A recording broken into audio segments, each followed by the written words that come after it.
Welcome to the FanDuel Punch-Out. I'm Jason Gilbo, JGilbo11. With me is Russell Clay, at Russell J. Clay. Taking a look at tonight's 9-game slate.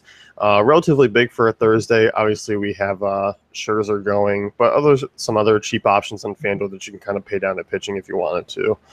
Yeah, definitely. No shortage of intriguing sort of high-end-ish options. The real debate's going to begin when we sort of get into these lower end I'm going to call them issues.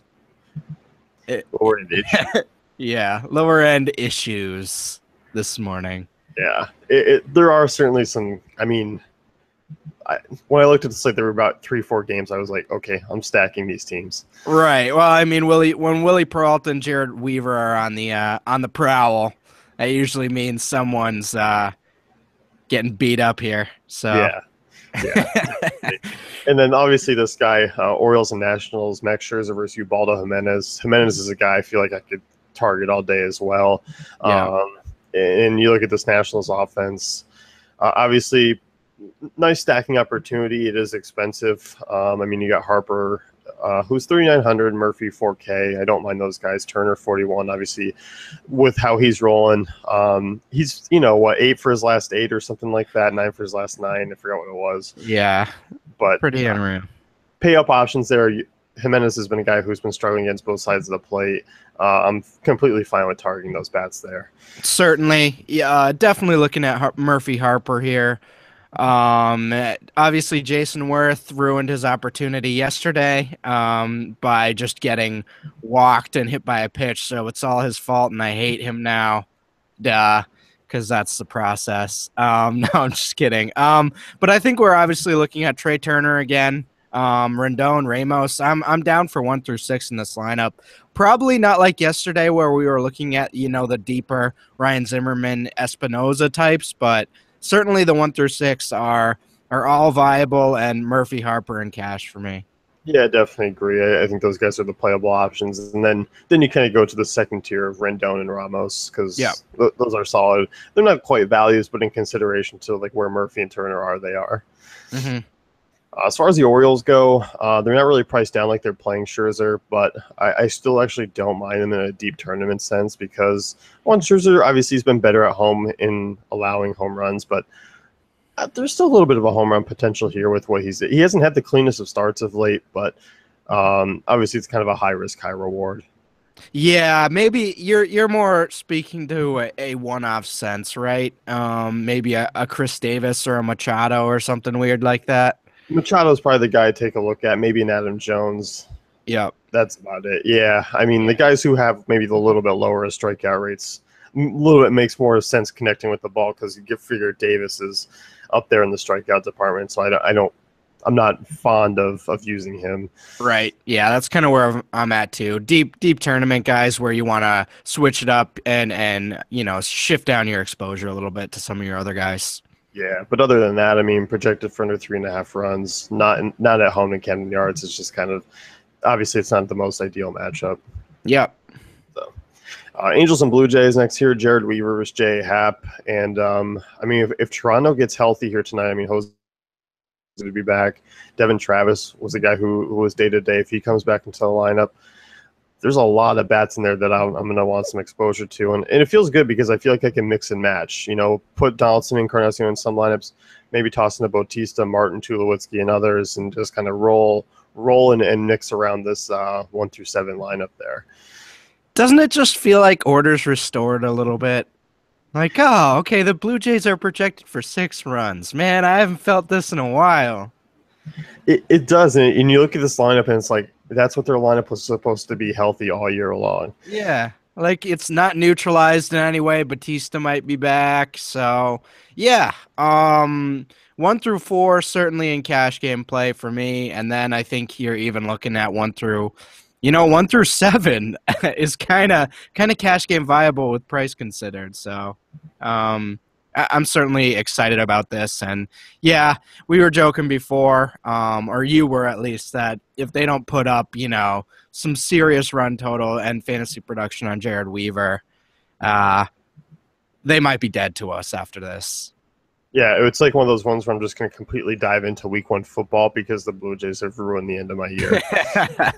Right. But hard not to like him. I mean, you look at Weaver, what he's done against righties over the last year. 354 WOBA, 1.64 home runs per nine in the Rogers Center. I mean, that's something that you could see these Toronto bats kind of blowing up. Mm-hmm.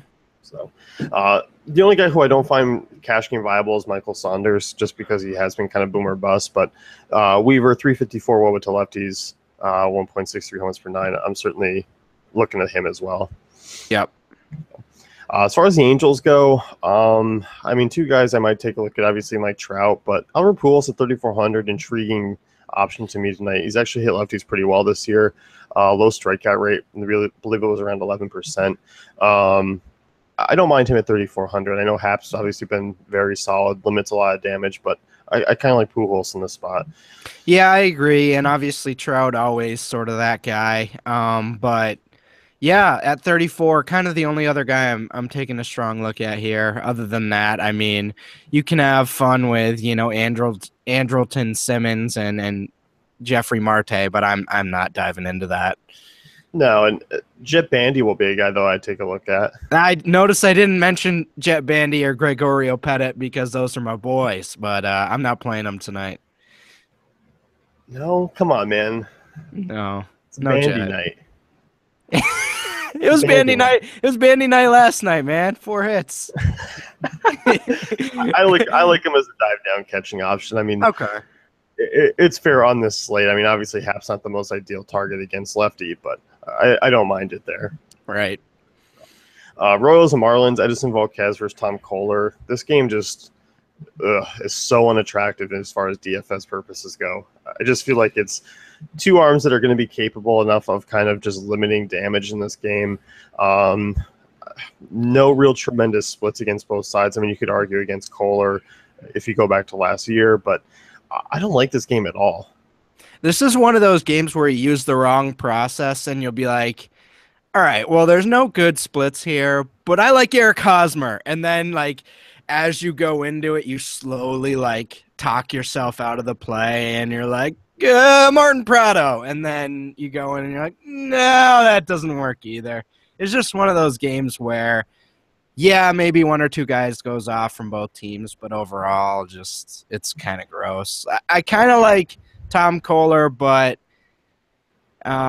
this Royals offense is just really creepy. They're really weird, you know? Yeah, I mean, I'm not going to knock out probably an Alex Gordon at 2,800 because he's been on a little bit of a nice stretch there in the home run department. It's still a reasonable price for him. And Kohler, I mean, if you go back to 2015, 328 WOBA to lefties, 121 home runs per nine. And then Volquez is obviously kind of right around that mark as far as targeting lefties. So I'm not on Gordon, but Yelich is always a guy who I'll take a look at in this lineup. Yeah, absolutely. Yelich is kind of the guy in that offense, against righties. So certainly looking at him. Yeah, definitely. Mets and Cardinals next year. Seth Lugo versus Adam Wainwright. Cardinals projected for 4.5 runs. I like some of these bats. I mean, obviously hard not to like Matt Carpenter against righties. But obviously I think Moss and Piscotty are in play too. I don't think I'm going to feel really comfortable going all aboard the Cardinals train, but kind of their big names there, and that's it for me. Matt Carpenter's like that girl that always flirts with you and you're like, just date me. And then you just can't ever nail him down. I can't ever get him on the right days, man. I get him against weak righties, and he just never seems to pay off. And then, like, random days, he'll just hit a home run in, like, a mediocre matchup. And I'm just like, you know what, Matt Carpenter? I've had enough of your crap. But then I always come back. And, like, today, I'm like, you know what? Probably going to have some Carpenter shares. Was that your pickup line? Did you just yell, date me to people? Hey! Get over here. I might have some feeling towards y'all. Yeah. Wow. In your school of 75 people. Hey, we graduated at least 100. All right, you broke 100. Class. Yeah. Right, that's fair. But yeah, I mean, obviously you like Matt Carpenter and Moss in this situation. Piscotty, again, we kind of saw him do well yesterday. I think he's in another similar even better situation than yesterday. So yeah, I'm down for Cardinals again today. Yeah, I am too. And on the other side, as far as the Mets go, Jay Bruce was kind of a bummer. I mean, came in and left the game right after one at bat. Expected to be back tonight. Said it was just a cramp. I don't mind him and Cespedes. Those two are intriguing options. But as far as the other guys, I don't feel comfortable using the secondary pieces. No, and in some ways, I kind of think Wainwright's an intriguing piece tonight, but at the same time, it's like, yeah, I'm not avoiding anyone in the Mets lineup because of him either. Right. So I think if Bruce is out, I mean, that makes that lineup a little bit easier to kind of manage and get through. It takes a lot of play, but if it's like if Bruce is in, I'll give a harder look at Bruce and Cespedes. Right, for sure. Indians and Rangers next year. Cole Hamels versus Josh Tomlin.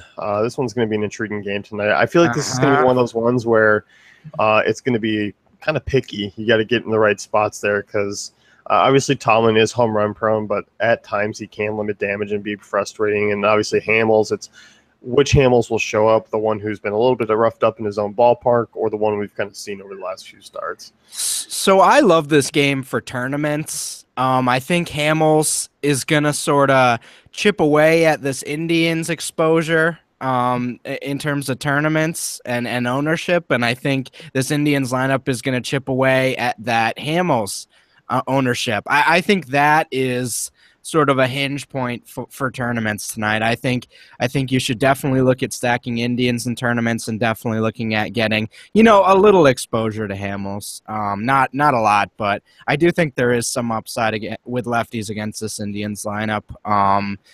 Overall, though, it's tough to say which way that matchup's going to go, but I just think the Indians, we've seen it so many times this year, and, mediocre matchups where they go off and potentially win someone a tournament.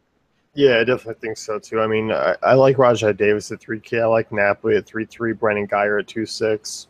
Those are probably the guys I'll look to take a peek at in GPPs, especially more so Napoli. I mean, I like that price tag for his upside.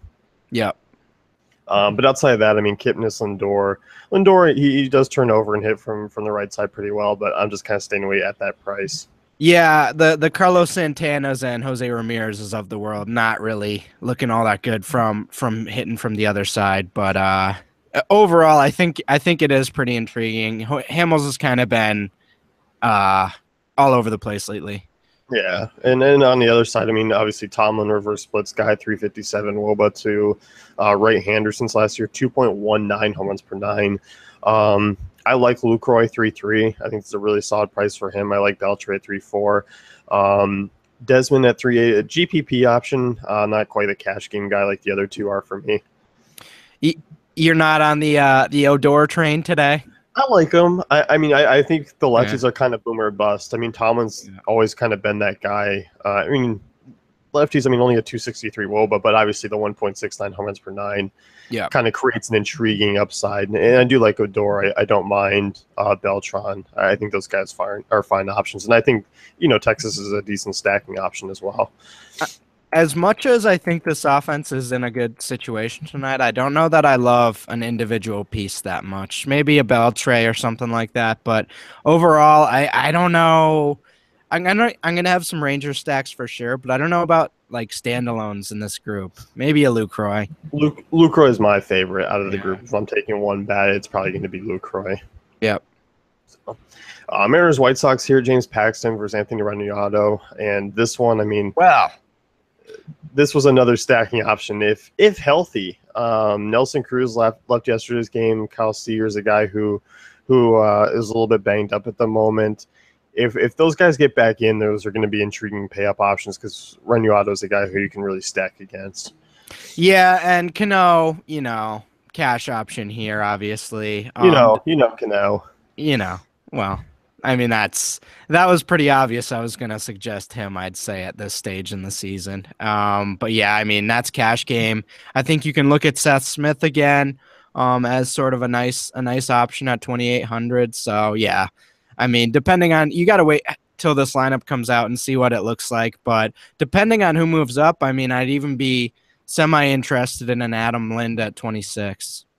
Yeah, I would too, and I'm going to continue to look at Mike Zunino as an option because I mean he's just been crushing the ball since coming back to the majors, Yeah, and really Renuel is a guy who struggles against both sides, so I'm really comfortable using the Mariners bats there. agreed. As far as Chicago goes, not really looking at a ton of guys here, but Todd Frazier, 3,400 against a lefty is always intriguing in tournaments. Melky Cabrera has turned over to the right side and hit actually really well this year, so I'm okay with him as well. Yep, I do like that. I think there's upside with this White Sox team, but as we saw yesterday and 2 days ago, they giveth and they taketh away very quickly. So, always in tournament play for against lefties, for Melky and Jose Abreu, but it's a double-edged sword for sure. Yeah, it's something that is kind of a little bit risky. No way those guys are cash game viable. Melky Cabrera is probably borderline cash because of the price, but other guys, not so much. Right. Next one, you got Pirates and Brewers. Willie Peralta versus Chad Kuhl, and I feel like this one's going to pain you because you've been kind of burned by the Pirates. You're sick of the Pirates, but here they are in Miller Park facing Willie Peralta. Come on. You're diving back in. That's the power Willie Peralta has. I was gonna groan as you were introducing this game, but I didn't want to interrupt you. But yeah, we have to play the Pirates again. We have to. We have to do it. You have to do it. You have to play Josh Harrison. You have to play Gregory Polanco. You just have to do it. You gotta do it. And Well, you don't have to do it in cash, but like you have to get exposure in tournaments, and it's just a drag, and you just got to do it. So that's how it goes, and you got to play McCutchen, you got to play Marte, you got to do this whole dance. I will say I'm excited to play your boy Josh Bell. That'll be fun. Maybe he'll sneak up a few spots in the lineup because, but it's just man. One of the reasons why you're so off is because the Pirates have been completely hit or miss this year, and more miss than hit. Yeah, completely. But you look at Willie Peralta, I mean, against lefties since last year, 385 WOBA, 1.39 home runs per nine. Against righties, 376 WOBA, 1.22 home runs per nine. It's just he always does present this stacking opportunity, and he's kind of been a letdown if you stacked against him this past 2 or 3 starts. But I don't think tonight's going to be one of those nights. I do like Marte, I like McCutchen. I love Polanco and Josh Bell as well. And if Harrison's in there, obviously an option you can use as second base. If somehow Adam Frazier finds his way into the lineup again, if they toss another lefty in or Matt Joyce comes in, it's like, okay, that opens things up a little bit more. I do like the value, and it kind of makes for a nice little stack there. Yeah, I don't mind it at all. I think we might get a little lower ownership, maybe. I think people are clearly going to be on Polanco, especially after the big game the other day. But overall, that top 4 stack is rather intriguing, I won't lie. Yeah, I mean, it certainly is. And I mean, if you're kind of paying up for Schurz, you want to do some different things and pay up for other bats or want to get Harper and Murphy, that 2,300 Bell price is kind of fun to take a shot at. No doubt. No doubt. As far as the Brewers, I kind of like them a lot tonight. I mean, Chad Kuhl has obviously been a guy who hasn't been, beat up a ton, but kind of just your average right-handed arm. Struggles a little bit with lefties, 353 WOBA allowed so far in his career. Been fairly tough on righties, but I think he's been a little bit lucky. So I'm okay with targeting Ryan Braun, Carter, Villar. I think those are kind of a high intriguing GPP upside plays. Agreed. Yeah, nice GPP upside. Obviously, we like Braun in pretty much most matchups. So against a mediocre righty, we're certainly not shying away. Chris Carter always has that home run upside. And Villar, yeah, those are the 3. I mean, you could throw out a tournament stack there, but I'd rather just stick to maybe sprinkling them in one lineup at a time. Yeah, I definitely agree with you. Braves and Diamondbacks next year. Matt Whistler versus Robbie Ray. Obviously, lefties against the Braves have been something to kind of use as far as pitching goes. Can't rule out a Matt Kemp at 3,300 with his numbers against lefties. In that ballpark, I like him quite a bit at that price tonight. Agreed. Not looking at much else here. We can finally take a night off from sweating out Freddie Freeman. At least I think. We'll see. But I'm not going to be sweating him. I'm not going to get much exposure to him. So RIP me. But yeah, Matt Kemp's the guy I'm looking at in this lineup. Yeah, I think so too. And Adonis Garcia, 2,800. Maybe you can make a case for him in tournaments. I think it would be kind of weird if you actually do get another righty up there to kind of get a stack in. But I don't see that happening. They do usually roll out those three kind of lefties to break it up, so it doesn't make the most intriguing option. Did you see the hint of sad that sneaked into your voice when you said, maybe Adonis Garcia at 28? Like your mood changed. Like completely. You were like, oh. I'm trying to give the Braves another one credit back. I'm trying to give them a little bit. There's one more. I feel bad. Okay, Matt Kemp, the new kid in town. Yeah, he's going to be the class favorite, but Adonis Garcia has been there the whole time, does his work, gets good grades, and no one notices him. So I'm giving him a little notice, but I'm not going to be happy about it. True. So, Diamondbacks, I like quite a bit here. Whistler's a guy who I can feel like you can target comfortably. And I'd say the Jake Lamb cold streak is over after the last two games. Yeah, you could say that. I think, again, in a tournament sense, you can finally start looking at him in cash again against weak righties. So here we are. We said we needed one more game, and we certainly got it. So hopefully you played him in tournaments yesterday. And, yeah, he's cash game viable again. I doubt he's batting sixth tonight. He's probably going to be up at the 4 spot or somewhere around there.